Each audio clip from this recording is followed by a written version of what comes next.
Hi, folks. Nick Tuckert here with the Historical Fencing Guild. We're experiencing some minor technical difficulties, but we'll have this fixed in just 1 second. That being, here we go. Alrighty. The Historical Fencing Guild is brought to you, pardon me, I just got through the door, with the love and support of our good friends at the Independent Creator Directory. That's IndieCD.org, your one-stop shop for the best and the brightest authors, artists, and musicians. We are also made possible by sales of the Simple Sword, the Fighting Axe, and the Simple Spear are all part of my ongoing series of Western martial arts manuals designed to help you go from having never handled the sword to teaching the art to others, as well as the incredible people in my Patreon: Off in the Woods, Frog G, Ronald, Riehn, Bladed Thesis, Brian K. Morris, Cindy Koepp, Steve Agosto, Don Dulas, Angelina, Vaquera-Linke, and Joe and Trilaina Bachman. I need to fix that because Joe is in there as well. All righty, folks. First off on the docket, obviously, I am running very late. That is because apparently at a certain time in Lafayette, Indiana, a train comes through and then decides to stop, basically bisecting the entire town, or at least the vast majority of north-south routes. I was stuck.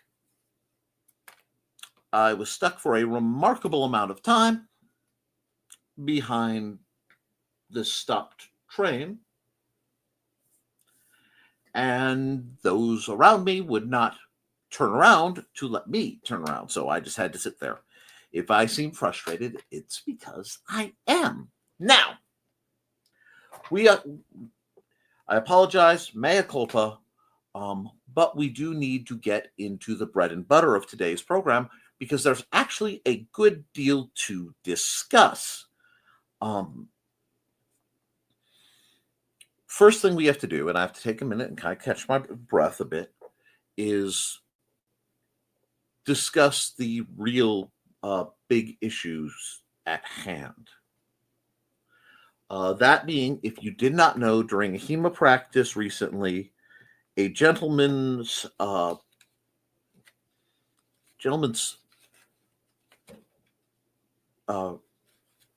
fencing blade pierced through its tip and through the fabric of the opponent's jacket. Now, I have heard dual reports whether it punctured his chest or not, but it did deeply penetrate his bicep. And this has caused a lot of discussion throughout the fencing communities. Let me see. This discussion needs to be had. What's been going on? Thank you, guys. I am very sorry. The problem with having a doctor and medications that you have to acquire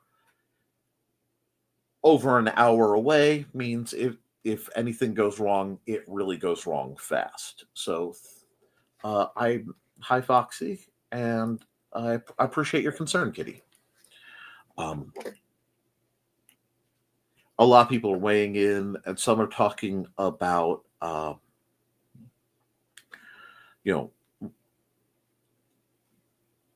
it's the guy who had the sword's fault. It's the guy who was Stab's fault because his jacket failed, and there are allegations that there were holes already in the jacket or something like that.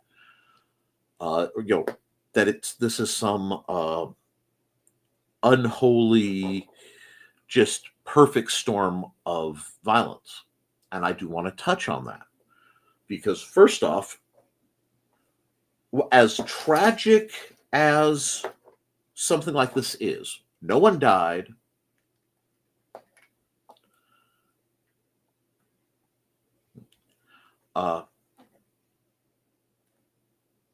And the injuries aren't life-changing. from what I have been able to ascertain, and a lot of stuff is allegedly, so a lot of it's up in the air. The blade was the type of blade that does not have a welded button or a fold at the end. It simply was a butted blade. This is incredibly problematic. Now, there are issues that people find with the tips, because if you're using, especially if you're using a rapier blade or a heavy Schlager blade, with the tips, you can have concussive force problems and literally concussion problems if you have somebody who, through either lack of control of technique or lack of control of self, or as hit with me, an incident where a double lunge and one of the shots hit.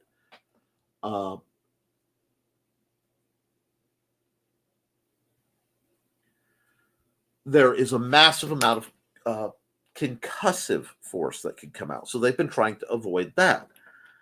I have, and many of the newer people don't know this, but if Trey were on, and certainly Amanda, they could tell you I have spent where the SCA, which it has the safer and better track record, especially in the Middle Kingdom, where I was a fencer for a time. They have a safer track record because the heavy blades, I think only one of them has ever broke, and I believe that was due to extreme temperature. As I recall, it was monstrously cold when that happened, which is a possibility.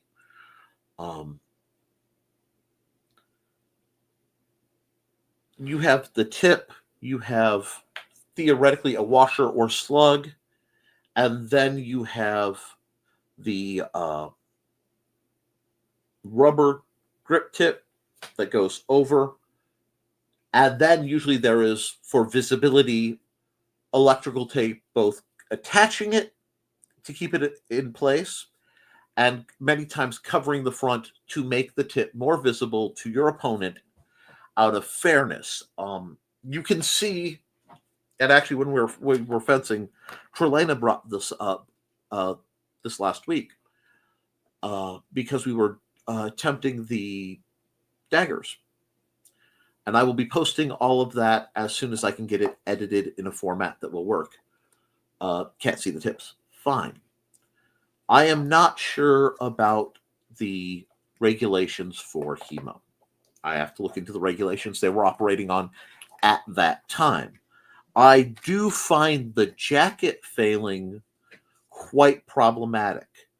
Now, there are a couple groups, I want to say Superior Fencing springs to mind, where we've been unable to find out what their jacket's punch test rating is. They simply will not tell you. They say it's not necessary, and that actually kept me out of quite a bit of gear.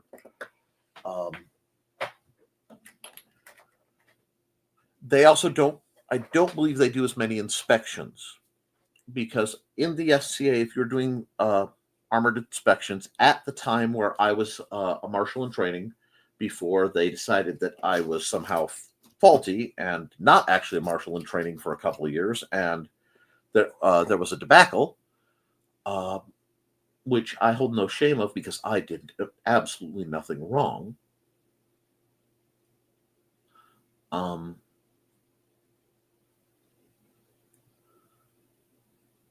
We were taught to carefully inspect everything, every practice. And I took it deadly serious because it was deadly serious. Anytime people were fighting, I'd go over their gear.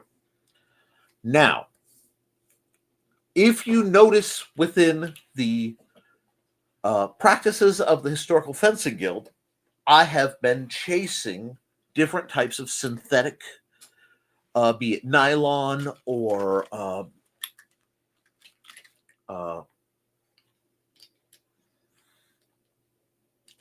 nylon or polypropylene weapons to manage to do things as safe as possible because I had some concerns.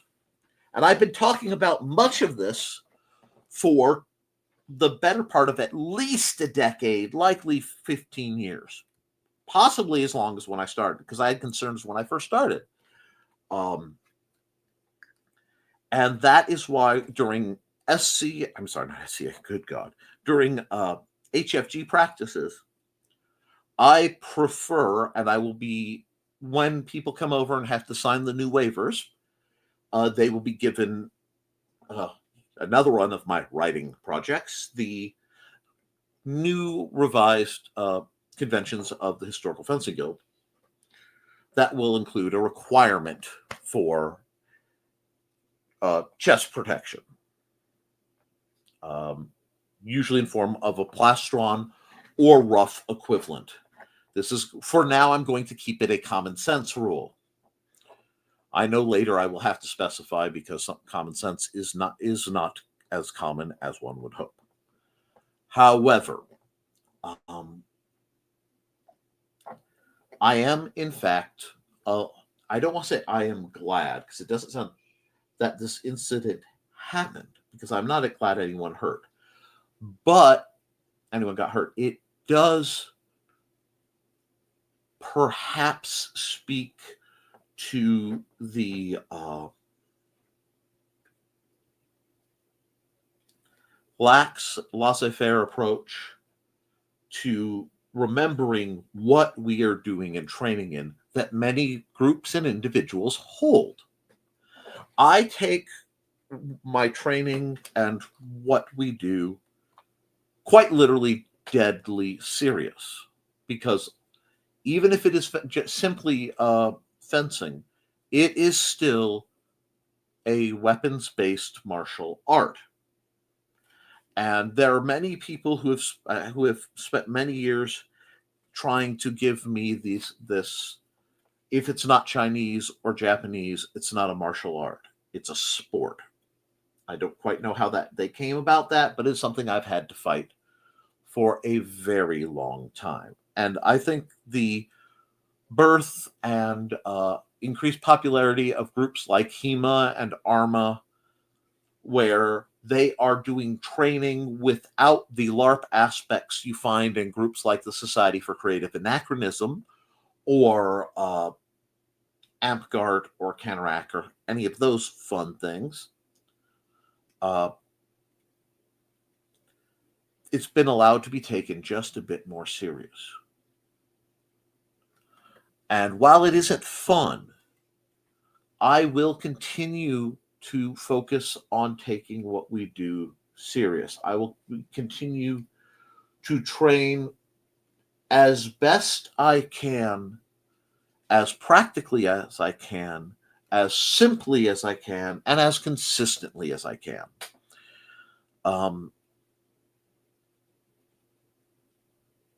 I admit freely the guild of late, the local guild, has gotten a little comfortable with lighter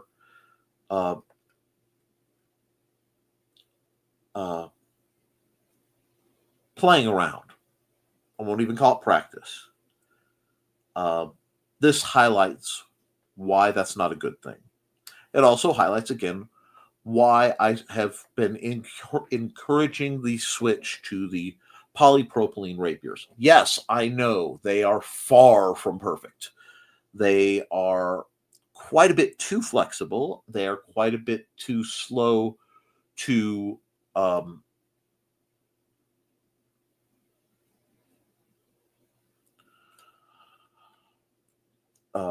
regain it under extreme thrusts, and they are a little temperature sensitive in that they get funny if it's too hot, especially.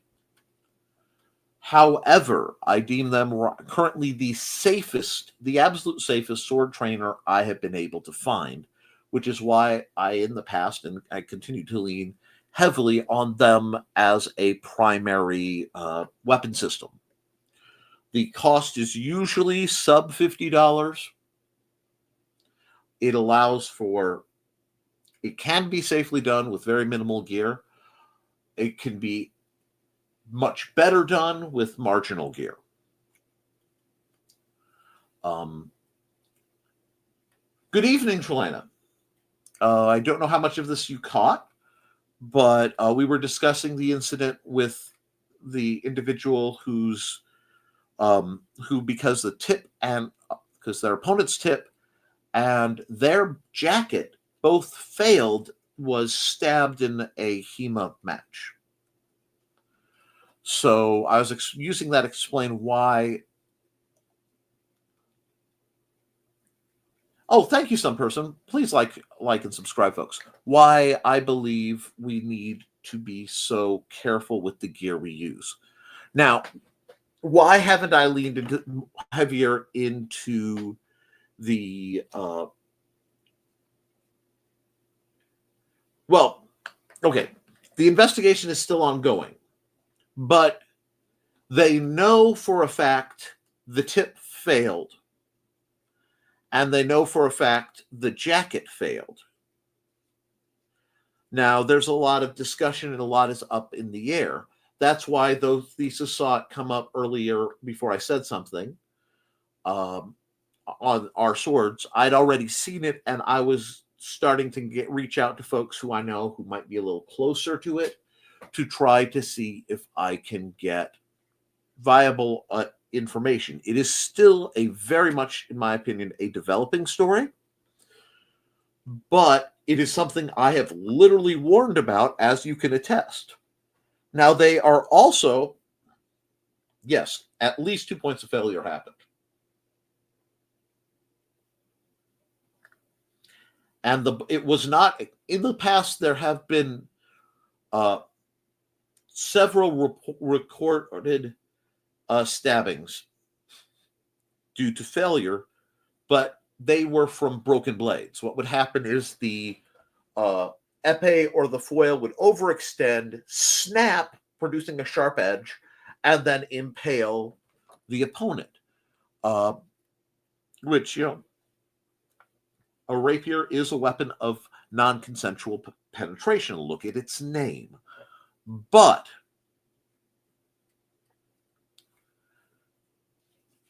this troubles me from the perspective of someone who inspects gear, who has inspected gear, who's had their gear inspected intensely. Through SCA terms, I have not seen this through HEMA terms, so I'm not 100% sure how they're inspecting. But a lot of the discussion was maybe they should just give rapier up to the SCA. Rex, I would love to see that. If you could send that to me on Facebook, I can bounce it around, because I saw one that was alleged, but again, I would far rather trust you as a resource. So we'll wait for that to come in. And of course, good evening, Rex. To Trey and anyone else coming in late, I do apologize for the delayed start. I literally was stuck behind a stopped train. I was on the wrong side of a stopped train and parked in, so I could not turn around. I just had to sit there. Very problematic, but it happens. Let me see. And see, my problem, I would have less problem if it was one or the other. I find both really troubling, because theoretically, and let me check here.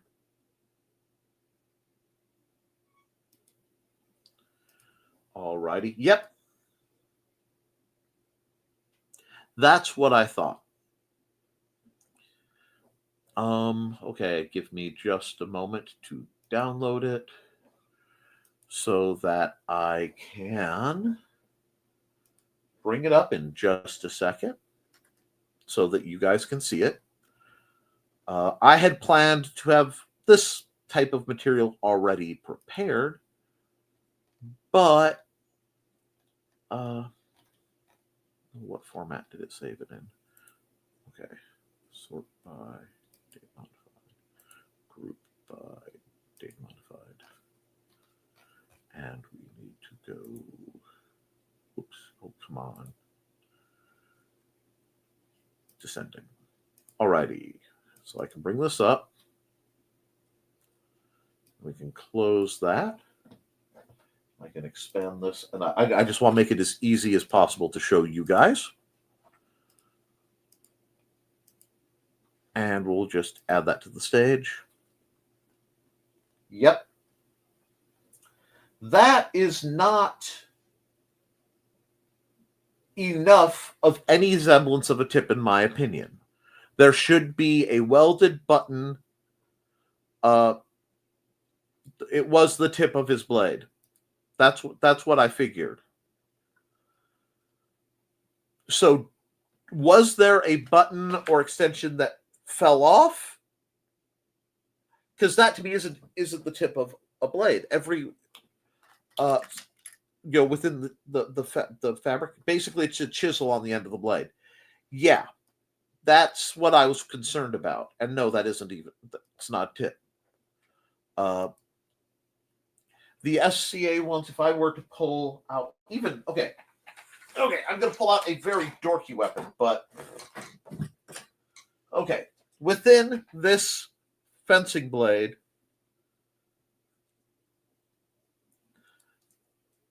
there is a tip,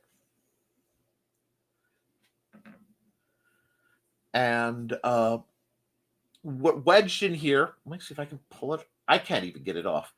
It's actually widened.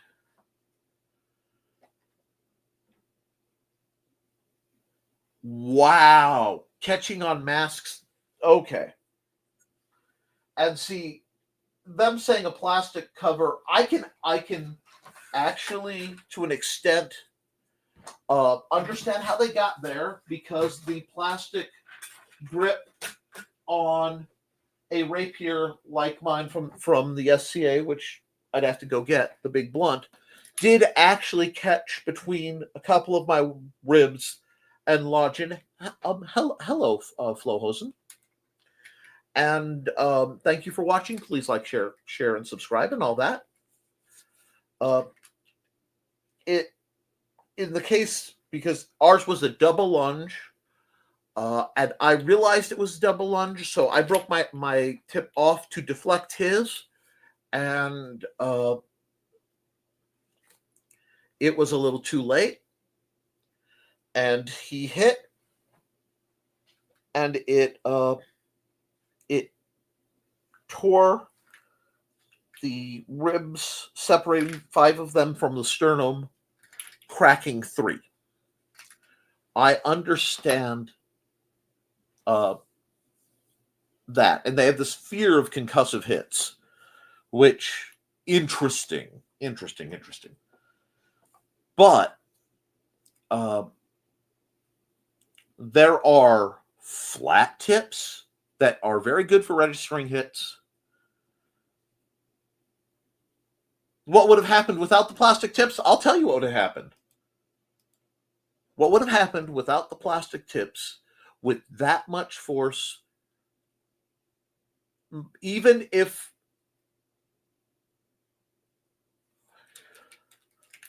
yes, right of way and foils. I understand, but at the time I was doing SCA fencing. You are correct. Okay, hold on.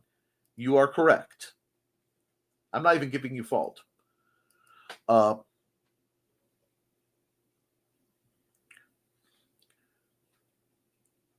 But without it, I would have been impaled through. Let me think, because it's really okay. I think I was I think I was fencing left-handed. I had to be fencing left-handed against him because we mirrored. I was left-handed. Oh no, you're fine. And it hit and wedged right here. What would have happened is I would have been run through at about this angle, and that probably would have popped the lung. So it could very easily have been a fatal injury. I was encouraged not to discuss that, so I didn't. No, it wouldn't have been a pierced nipple. It would have been a punctured lung. Yeah. If he had hit the other way, that would have probably gotten into my heart. I mean, you have to look at the angle of where it hit, and it gets real weird real fast. But that's what happens when you're dealing with. A rapier is a blade. That is true. That is true. It's a bit more hardcore. Yet another reason to avoid MRI machines. But my point being, this is why I've been stepping back and encouraging, because I still want the free play elements, because they are necessary for practical training. Not that I don't love the safety of right of way, but that is a civility that too often people would not give each other. And for what I do, I want to keep things safe. Hello, Dawn. Sorry, again, I apologize for the late start. Now, factoring that all in,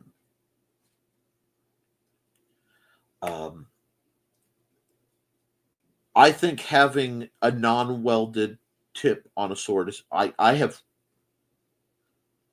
no, just no. You need that welded button under a rubber tip. Now, there are rounded rubber tips that they're starting to use.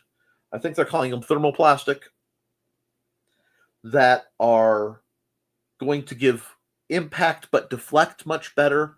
The problem with the flat tips, let me grab a weapon to explain. I'll be just a second.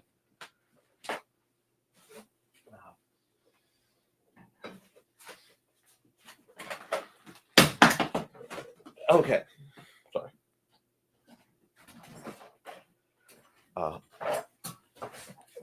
This is a very old tip, and I am seriously planning to retire, just admit and retire my fencing blades, because they need a lot more maintenance than probably I want to admit.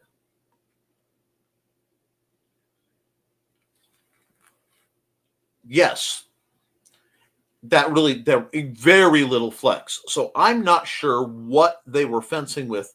It reminded me more of a weapon that I do believe the SCA finally banned, being the Flexi Dagger, which has lived over here forever.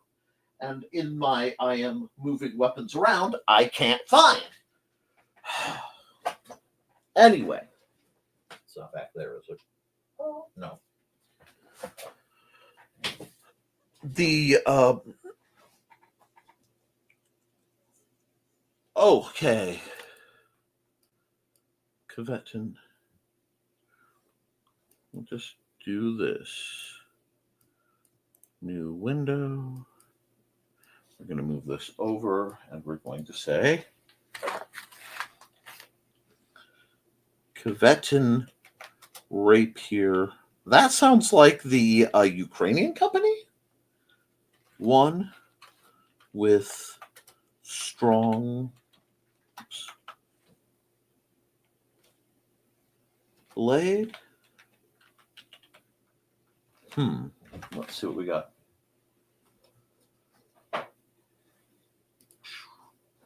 And I will just have to change my presentation over to, we will just say share this entire screen, because it will make things easier. Oh, no. Let's share the proper screen. I am having one of those days. And I will bring that up. Oh, wait, no, that's not. I would like to see the tip.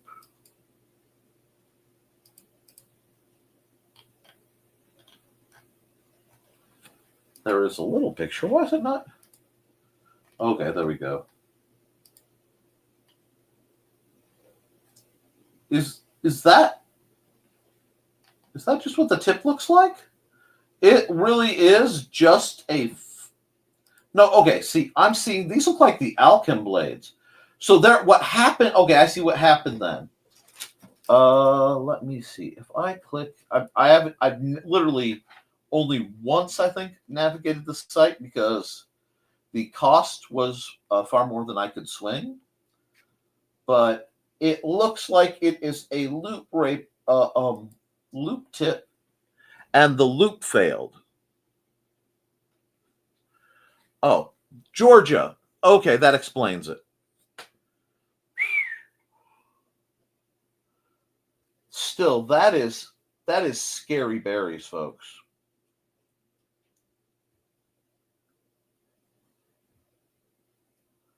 Wait. Rolled, spatulated, and rounded. Interesting. So I assume it was a rolled tip, and then it must have broken. Bet they have something to say about all this. I wait to hear about it. But this is why when we discuss what are our personal conventions, what are personal rules of equipment, I take it so serious, because it is serious. I am in the process of retiring much of my gear after 30 years of fighting. Well, nearly 30 years, 25 years. It's been worn out, and it hurts my soul to do it, but I'll clean it up best I can and give it all a place of honor in my home. And then if I go back to fighting steel, I will acquire probably new hotness blade and make my own riggings anyway. That's part of the reason why I bought a forge, bought a small forge anyway. So inspect your gear. Always wear plastron, because if he had been wearing a plastron, because I've still heard conflicting accounts if he was actually stabbed in the chest as well, that shot wouldn't have gone through his arm. Now, where it looked like it hit is rarely armored beyond puncture-proof fabric, so I am really interested in what kind of jacket the bicep into chest. Oh, okay. That makes so much sense. Thank you. Because like I said, there were so many people offering news that it wasn't making sense. Bicep, so he literally got impaled to himself. Excellent to consider, because again, one thing I have said when I am in a tournament mindset and we're not just messing around in the backyard, I have taken deaths because I got stabbed in the chest while it's, on a tight press. That's going to go through. I've also taken deaths where I've gone, we have been at this for a lengthy amount of time. I was wounded. I would have bled out enough to be impaired. So I'm just going to take the L. Because I did not feel metagaming was appropriate. And that greatly shocked and offended a great many people. And that's okay. I am comfortable offending people.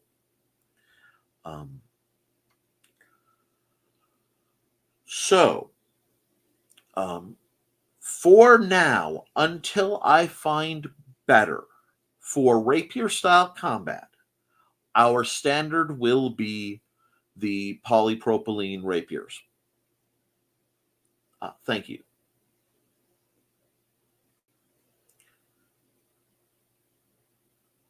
Oh, I had suspicions, but like I said, there was a quick shot and then an arm shot, so I needed to look at something from the angle. But yeah, no, he got pinned.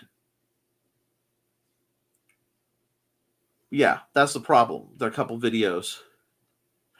Have a small cut, but the blade quite deep into the muscle. Force of the hit caused the chest contusion and swelling around the throat, sternum, and spine. We are somber, Johnny, because a HEMA practitioner was doing rapier, and a tip failed, and the jacket failed, and he got skewered, basically. So we are discussing the ramifications. I didn't want to go over, exclude it. It needed to be discussed. So we're is prolapsed from the entry room, requiring a stitch to keep it in place. Excuse me. Yeah. And this is one of the two reasons I am such a proponent for plastron body armor, because even if he got skewered into the chest, if he had body armor, there's a chance of another layer being there to stop it. I am currently, actually, last night, Maddie and I were going over different, and the night before too, we were going over different types of motorcycle body armor, sport body armor, lower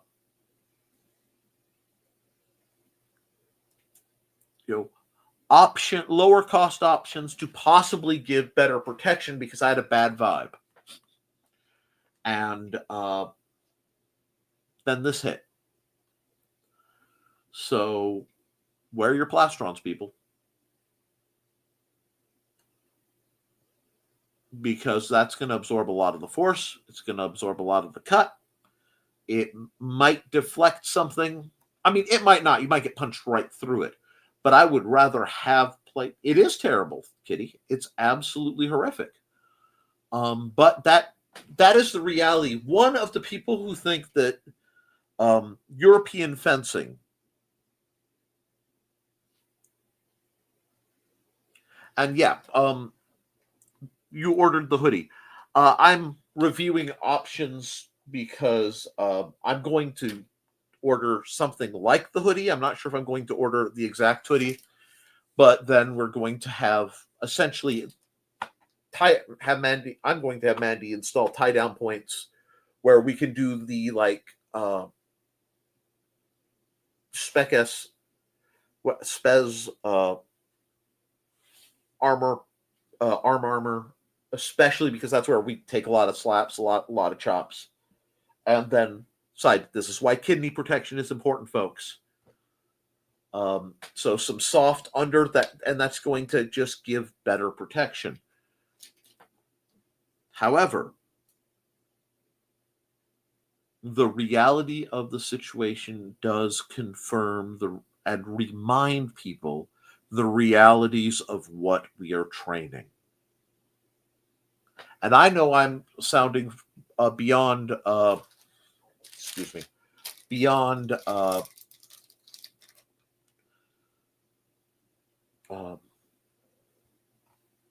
somber into flat out grim, but I want you guys to carry the understanding of the weight. This is why I do not practice some styles that I know with the equipment that we have on each other, because it would just not be safe. I make that judgment call. It's why I'm very cautious with, say, staff fighting.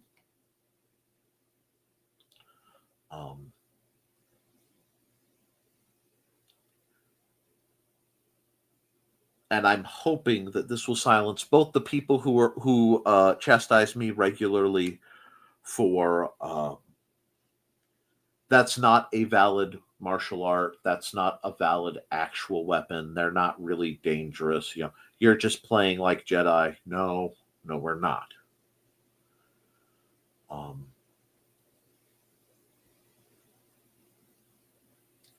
I doubt my rapier is a lot like small swording. Some cases, it needs to be respected. Now, this is not to drive anyone away from the arts that we do, It is to remind them of the severity. This can be a very positive thing in the long run. This can be a reminder of the need for caution, the need to respect the art. Just because a foil is whippy, I mean, all the jokes about Perry the Santana Boy, a lot of that goes away when you're not armored for armor. And the way I teach and the way I train and the way I want each and every one of you thinking when you are on the field is that you are wearing no armor. Okay? I want you guys fighting and thinking like you are wearing no armor, because the armor is there to make the training safe with me. Do you understand? It's not there to actually protect you, because you very likely won't be wearing armor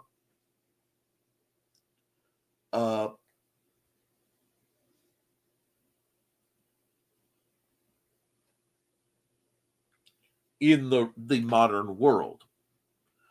And you will use what you have taught your muscles to do under stress, under controlled stress, in the real world. I saw a video today that was about a concept, and it was from one of the Filipino martial arts. I cannot bring up the pronunciation, but it was basically one hit to the outside, a second to drive them to the inside, and a third to drive them off. And it's a very common kind of combination that they teach. And what they said is the real applications, the real world applications of these techniques often look dirtier outside of a sterile environment. This is an important concept to remember, because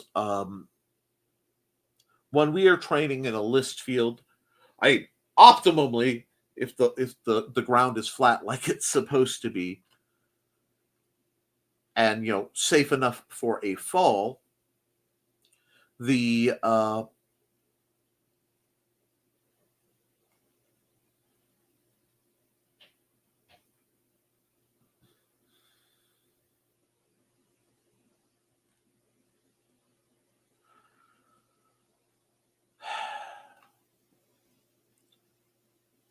environment is as close to sterile as we can make it, which means you have as close to perfect lighting as possible. You have as close to flat terrain as possible. You have as close to a safe, clear terrain as possible. Level terrain. One moment. I desperately need a drink. I got a horrible case of cotton mouth.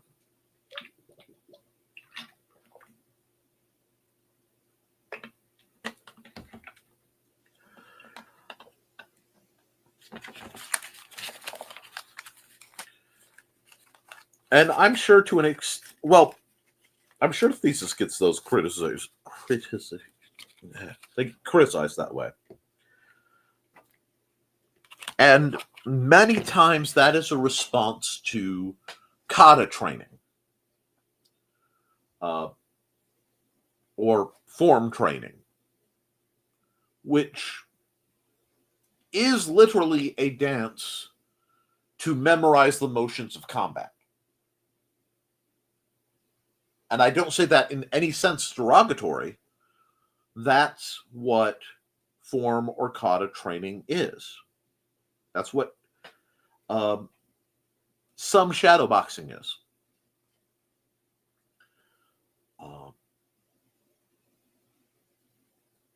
And if that's all you do, you are going to run into problems. if you only train against compliant opponents, you will run into problems. This is the idea of people like, of groups many times like Aido or Aikido. Well, Aido doesn't train a bit against anybody. You'll see very compliant people for the throws and things. When what you should be doing, in my humble opinion, and this is open across the board, is training your style. Once you have learned it, you learn it. Because learning a style and training a style are totally different concepts. Okay? Learning how to fight a style, learning how to fight a weapon, is you're learning what your guards are. You're learning what your attacks are. You're learning where your ranges are. You're learning what timings work to an extent. Training is practicing and refining it. And mastery, by my definition, is having studied the system enough that you can consistently, reliably produce the desired results, and you understand it in such a manner that you can train others in that level. That's it. Self-mastery gets weirder. That's where you're trying to see how good at it you can be. That's the lifetime journey right there. That's what we're on. But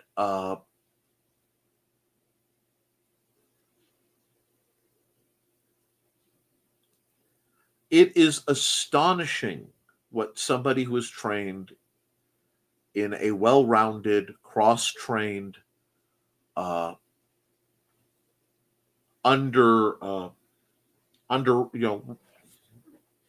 resistance tested, what that can do. Stress testing. And a great many martial arts do not stress test their art. And I personally believe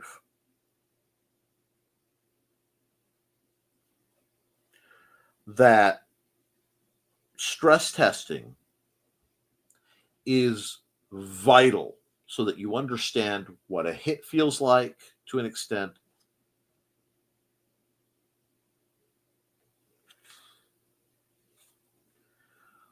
Yes, the forms teach you muscle memory. That's it.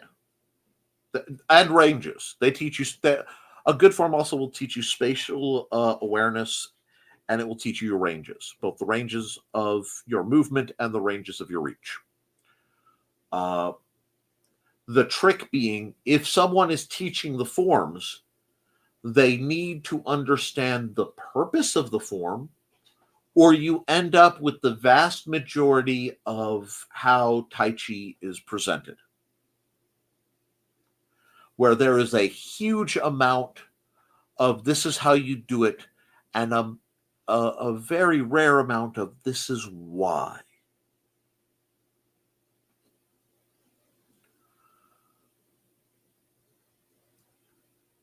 And I will say this, I've been looking through the Chinese book you sent me. I've looked through many others over the years. I find the florid philosophical descriptions distracting. I prefer, and this could simply be my neurodivergent mind, and I accept that as a possibility, a much more practical, you are cutting this to defend this area. You are doing this to defend that area. As much as I love the poetry in a lot of it, I am a realist when it comes to my martial training and my personal assessment of my own martial capabilities.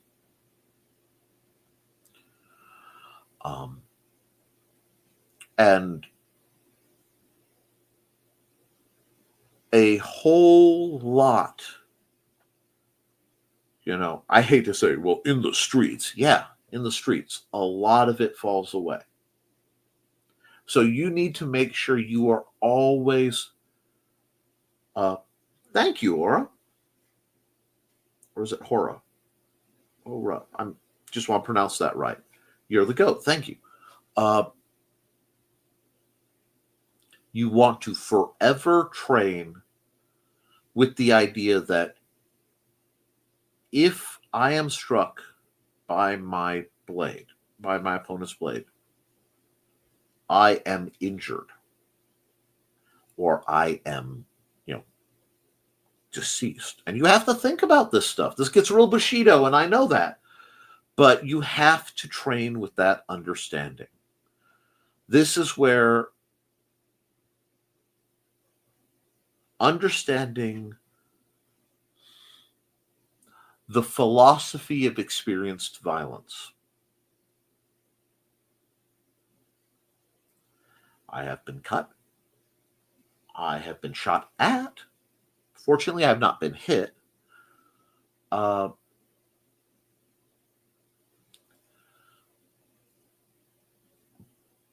But I don't believe that I don't believe in taking it lightly. And that's always been my problem with the SCA heavy fighters, because they are emulating armor and they're thinking in terms of armor. And you will hear calls of light, etc. And then they say, I train to the contact, to the touch, because I am not training to emulate armored combat. I am training to emulate unarmored combat in a safe fashion. And when you lose sight of that reality, you get things like what happened to that gentleman. Now, who's to actually blame on that? There are a lot of possibilities. Both the person who threw the shot and the person who had it fail on them could have a measure of the doubt, a measure of the fault, that is, because it could be what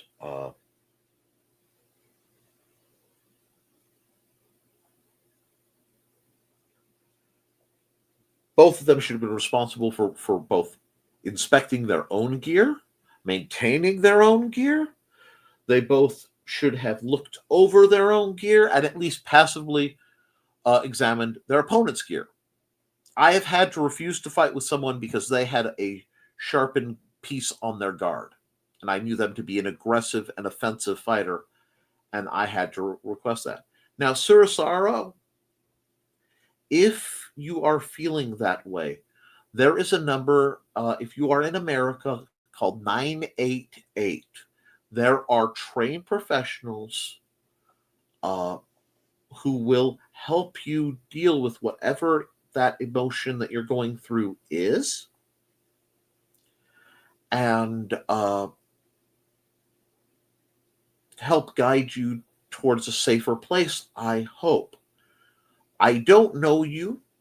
However, I genuinely wish you the best. I genuinely hope that without causing harm to others, any and all of your dreams are made possible. I want you to succeed, because I don't know you, but I don't have to know you to care about you. So I am deeply saddened to see that you are feeling that way. Now, if this is a jest, a joke, let me know. But if it is not, I seriously hope that you can reach out to a trained professional and get that help, but know right now you are not alone. And if we can be of assistance, please continue to comment. All right? Now,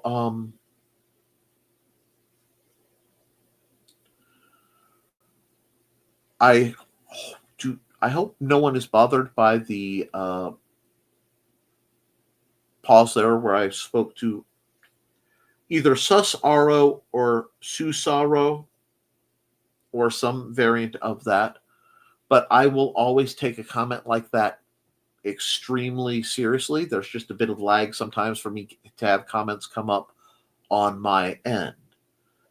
So we need to keep that in mind. Okay? I will always pause for that.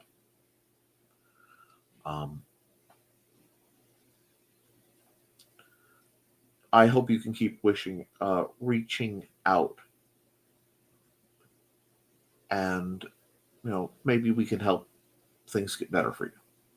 I really mean that. A lot of people I've worked with come from the perspective of feeling that way. I myself have felt that way to, shall we say, extremes over the years. And while I am much better now, it took a great deal of help to get me there, and a huge amount of work. But you can get to a better place. I won't lie and say it'll go away, but you can get to a better place, Susaro.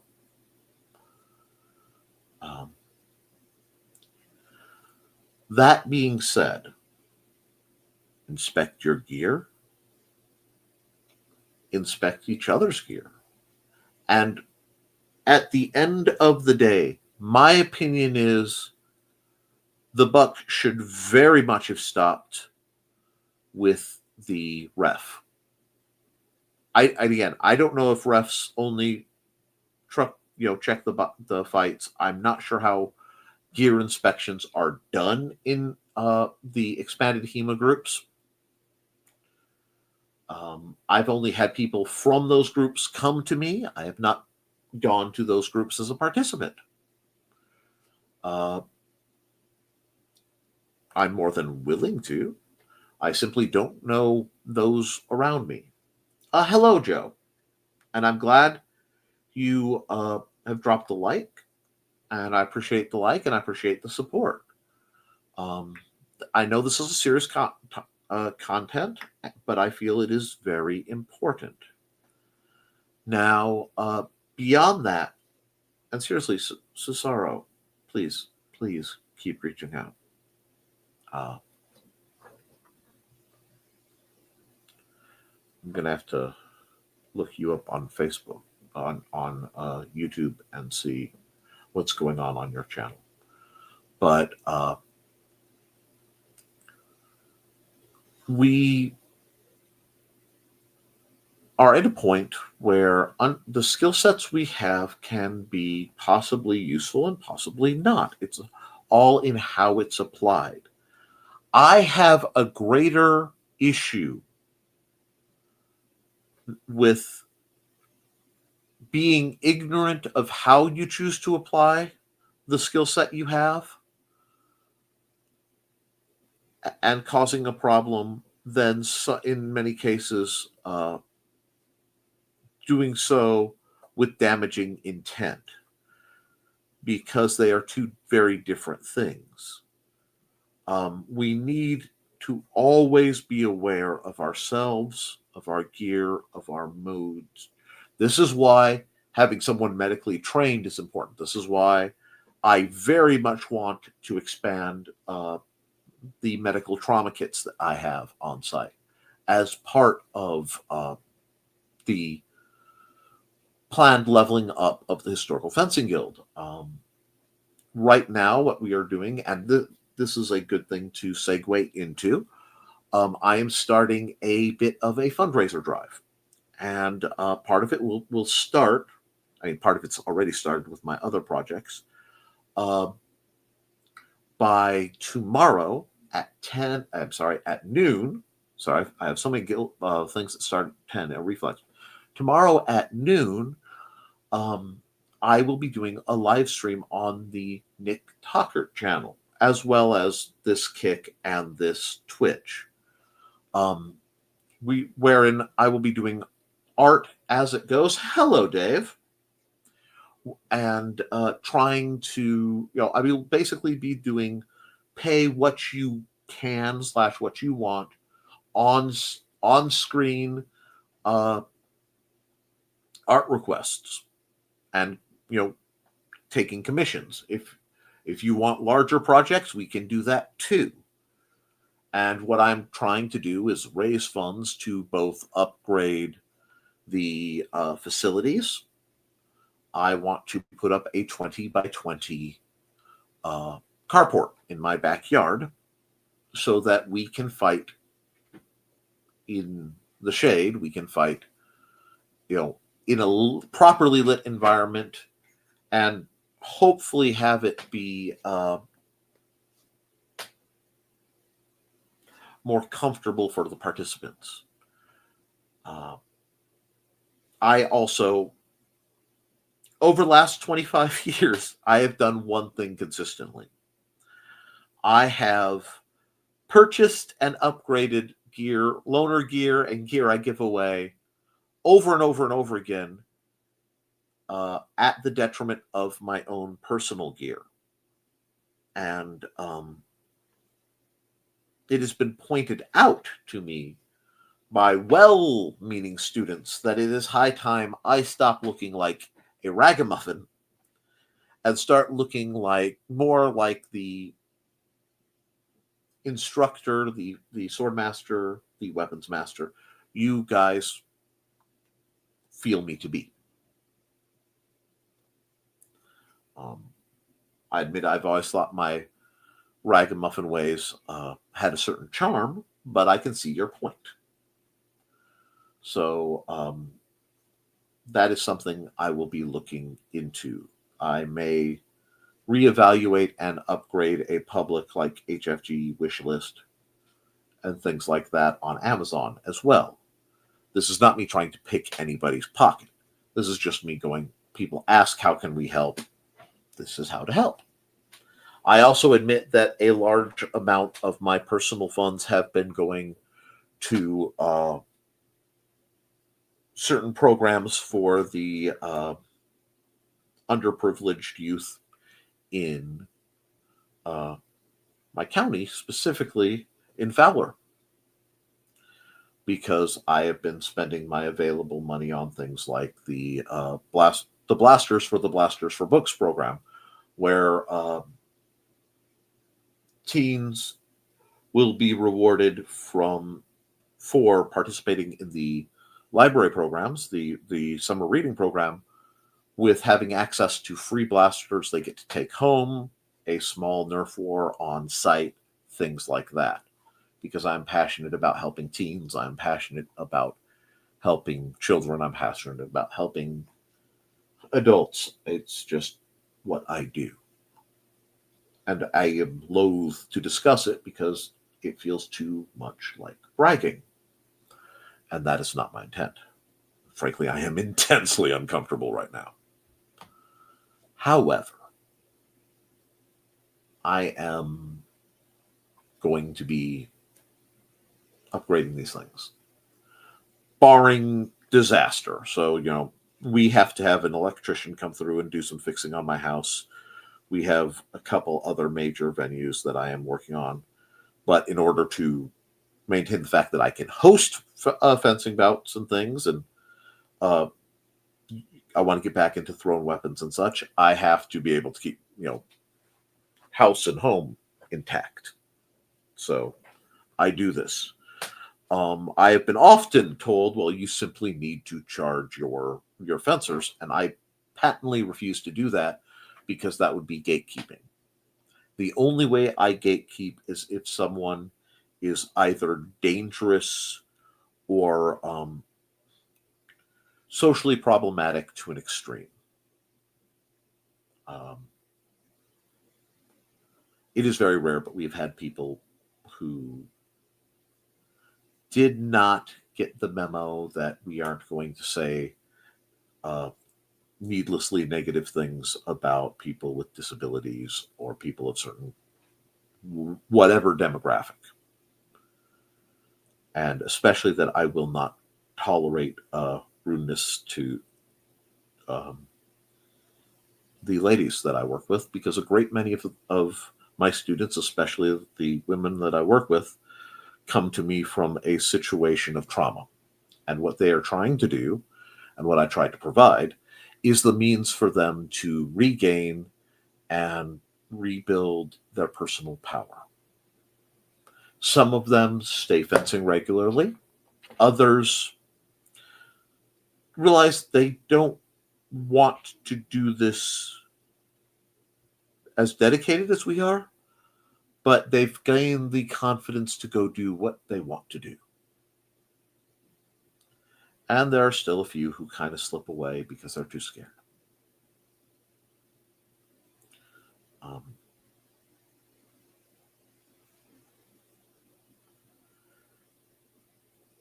It's all about trying to do a little bit more good. And I'll be honest, I'm nearly having a kind of guilt-based panic attack right now discussing this, because this is the side of things that I prefer to work on but not speak of. Not out of shame, but because the focus should always be on the needs and the comfort of the students. The only reason I tend to wear more armor relative to everyone else is a mix of the fact that as a teacher, I am more likely to get hurt. And as an individual with the conditions I have,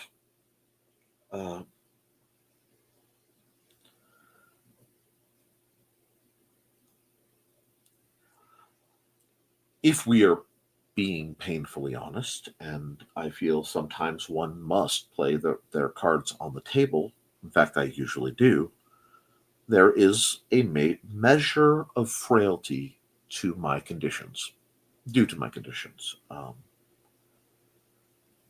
I have severe body-wide nerve damage. I have severe body-wide joint damage. I have arthritis in the spine and neck.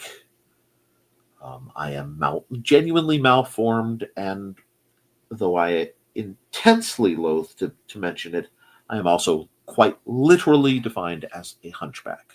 It is minimal. Few people notice. They just assume I have slightly bad posture. But that was not too, well, fairly recently, actually confirmed, along with a few other things.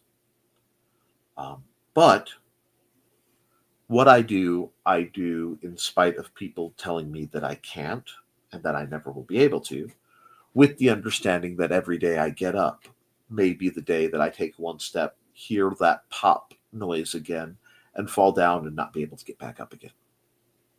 That is, in part, the reality of what I do. So, just as we have to look at the reality of learning weapons-based combat, the reality and the responsibility of training, of maintaining our gear, of maintaining ourselves. I still drill every single night. And most of my drills and exercises now aren't really about the numbers. They're to failure,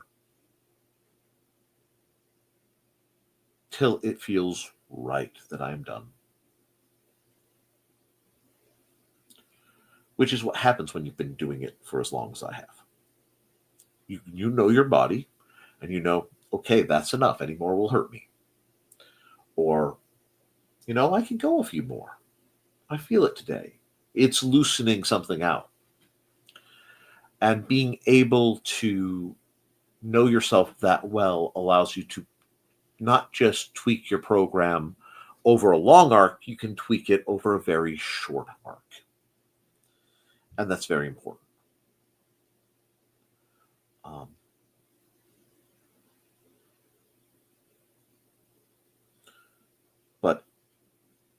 if you love this, if you love sword fighting, if you love being able to be the hero for a little while, because there is that joy, that passion. This is not, very rarely is this style of what we do something that is done for work-based malice. Work-based malice. But yeah, we do it because some part of us are very passionate. Some part of us believe in things that maybe are overlooked or forgotten. Concepts like honor, concepts like fairness, dignity, the manifest destiny of the self to alter the world around them to be as close towards their best vision of it as possible.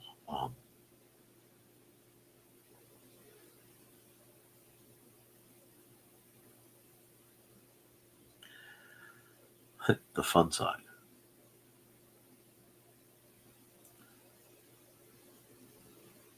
We need to balance that, and it is a balance, but it's important.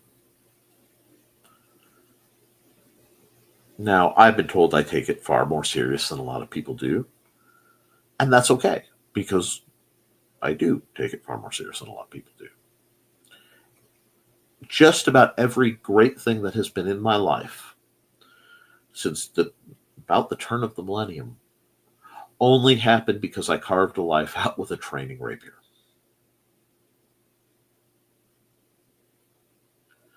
If it wasn't for me pursuing that, I wouldn't have met my wife. I don't believe I would have been able to complete college. I don't believe I would have been able to endure a great many things that I don't need to tell all of you about. As open as I am, I'm allowed the odd secret or the odd, this isn't for you. But the confidence, the comfort, the calm that has come from every single day putting a sword simulating object in my hand, even if it was only a few, even if I was very sick, I tried to put a sword simulating object in my hand. And I encourage you to as well. Especially the people who might be a little more toward the fringe. What do I mean? We never see, say, Kitty's face. We know Kitty trains in her rope dart and she dances. I hope she trains in rope dart every day because that is her chosen weapon study. I would encourage her to do a basic melee weapon study for self-defense, and just because it's a healthy thing to do, but her choice. Miss Ruby's learning how to sword fight, and honestly, I have to give huge props to Trilaina Bachman because I've been teaching people for, again, 25 years, and teaching somebody to sword fight without being able to actually see them doing it is a remarkable pursuit. And regardless of the outcome, the amount of dedication and devotion she has put into that will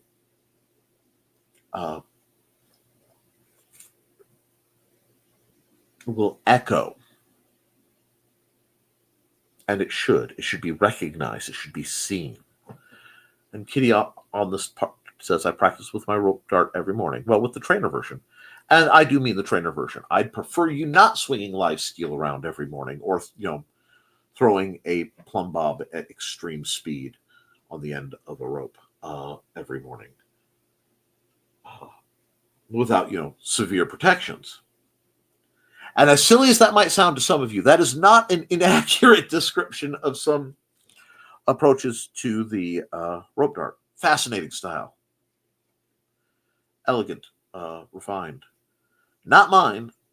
I either projectile or I don't. That's in a very strange middle zone, but I find it fascinating. Um, that being said, I have rattled on now for an hour 15, and I can go longer. Um, I do hope someone has been able to reach out to Susaro. I have to try to get to his Facebook. Not to his Facebook, to his uh, YouTube. I have to look it up and see if I can, if he actually needs support. But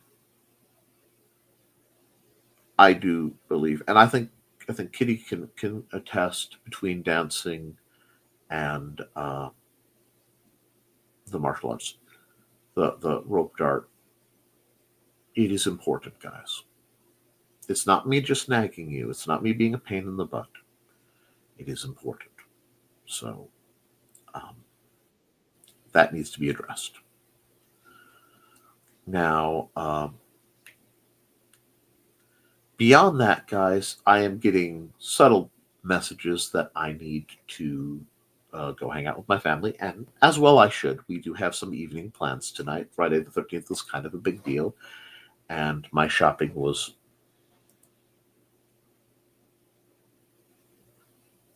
Thank you, Joe.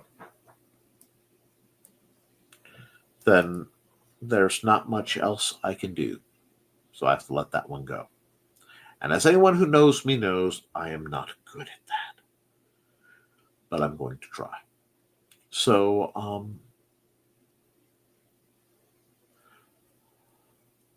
I think I will take the offer to back out. Thank you for a love. I know this was a serious discussion show. I know I didn't get into the chat the way I usually do, but I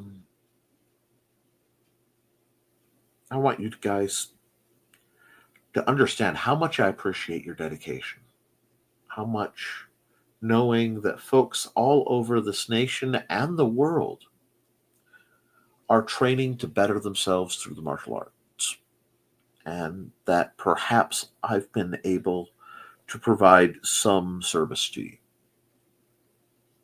You will never know how important that is to me. Well, guys, my net is trying to drop out. I have a few things that are absolutely necessary that I do, including go have a proper dinner. So what I'm going to say is, guys, do your drills. Keep your eyes open. Be kind to yourself and each other. And as always, thank you for supporting your local swordmaster. I will be back next week at roughly 8 o'clock for the next Historical Fencing Guild live stream. Hopefully before then, I will be able to get the videos from last practice up. And I will get those at least up for the Patreon people, so that they can see the actual practice videos as we get back into the flow of things. I also am working on a few books that apply to the Historical Fencing Guild, including the Rapid Rapier, and I did get the messages requesting more information on shields and stuff, so I will work on shields and stuff. If there's anything else you want me to do, let me know. But be safe out there, guys. Okay? And remember, if you wish to avoid the media circus that is likely to be tomorrow, at least for a while, I will be doing request and commission art at noon for as long as either I can or, the comments and support hold out. If I can't go in and it's empty, I'll hang out. I'll do a picture or two for the recording's sake. And if nobody shows, I'll bail. If we have a good group, I'll stick around. Beyond that, guys, I love you and you should too. Toodles.